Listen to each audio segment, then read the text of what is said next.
அனைவருக்கும் இனிய விநாயகர் சதுர்த்தி நல்வாழ்த்துக்கள். பாருங்க, நான் வந்து கொழுக்கட்டை செய்கிறேன். கொழுக்கட்டைக்கு வந்து இது என்னன்னா எள்ளை வறுத்துட்டு நல்லா பொடி பண்ணி வச்சுருக்கேன். கொஞ்சம் ஓரளவுக்கு குறன்னு வரைச்சி வச்சுருக்கிறேன். அப்புறம் வந்து நவுந்துக்கடா பாருங்கள், இதுங்களெல்லாம் வச்சுக்கிட்டு நான் செய்ய மாட்டேன். அந்த பாடு பாருங்க, அதில் எங்கெங்க வீடியோ போடுறது. அப்படி தாங்க நான் ஒவ்வொரு நாளும் கஷ்டப்பட்டு ஒவ்வொரு வீடியோ எடுத்து போகிறேன்னா ஒரு லைக்கும் வர மாட்டேங்குது, ஒன்றும் வர மாட்டேங்குது. என்னதான் இதில் முடிவு அப்படிங்கிறத நான் விடமாட்டேன். இதை பார்த்தே தீருவேன்.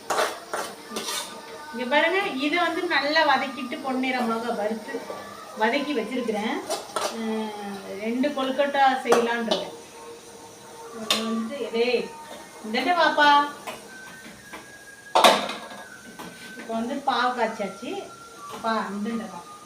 பாவு மூஞ்சில என்னப்பா பண்றது,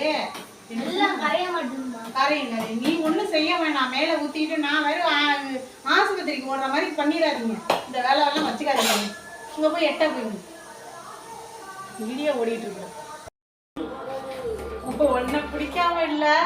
இங்கே வருங்க, அடுத்தது வந்துட்டு நான் கிட்ட போகிறேன். தம்பி நான் வந்துட்டு தம்பி மேலே பட்டுட்டுனா அவ்வளோதான்டா. தட்டி விட்டுட்டு போயிடாதரா, நான் மறுபடியும் என்னை செய்ய வச்சுட்டு போயிடாதரா. இது வந்து சுழியத்துக்கு பாதி சுழியத்துக்கு பாதி வந்து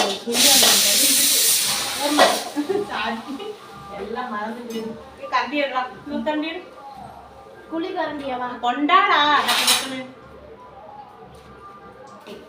பாருங்க, அப்படி கிளறி விட்டுருவோம்.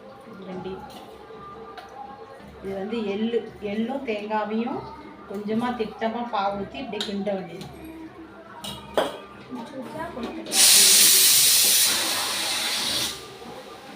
வச்சு வைப்பா பாவை.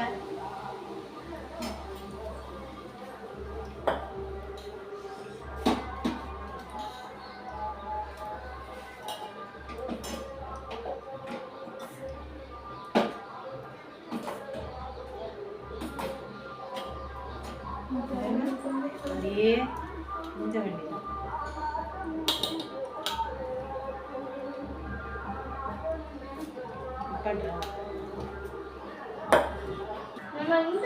பாருங்க, நல்லா அப்படியே சூப்பரா வந்துருச்சு. நல்லா அப்படியே கிண்டும் போது அப்படியே டைட்டா இருக்குது.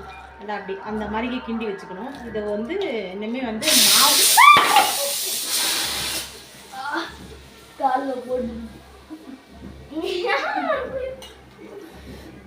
கீழே கொட்டலாது.